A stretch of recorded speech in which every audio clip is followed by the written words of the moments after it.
દીપડાના વધતા આતંકથી રાતડિયા, રાણીપુરા અને અભલોડમાં ભયનો માહોલ. તારકચિહ્ન બાળકોને શાળાએ જતા જીવનો જોખમ, બસ સુવિધાની માંગ સાથે વનવિભાગને સુરક્ષા વ્યવસ્થા મજબૂત કરવાની વિનંતી. દેવગઢ બારિયા તાલુકાના રાતડિયા, રાણીપુરા અને અભલોડ વિસ્તારમાં છેલ્લા કેટલાક સમયથી દીપડાનો આતંક વધતા ગ્રામજનોમાં ભારે ભયનું વાતાવરણ છવાયું છે.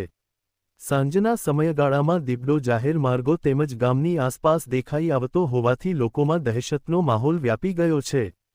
ખાસ કરીને નોકરીધંધે જતા લોકો અને શાળાના નાના બાળકોમાં વધુ ડરનો માહોલ છે. આ વિસ્તારોના બાળકોને દરરોજ આશરે 5-6 અતિવાસ્તવનું અંતર પગપાળા કાપીને શાળાએ જવું પડે છે, કારણ કે આજદિન સુધી અહીં કોઈ બસ સેવા શરૂ કરવામાં આવી નથી. સ્થાનિક વાલીઓ અને ગ્રામજનો દ્વારા વારંવાર રજૂઆત કર્યા છતાં પણ તંત્ર તરફથી કોઈ પગલાં લેવામાં આવ્યા નથી. ગ્રામજનો જણાવે છે કે સવારે અને સાંજના સમયે દીપડાની હલચલ વધતી જાય છે, જેના કારણે નાના બાળકો પર હુમલાનો ભય વધ્યો છે.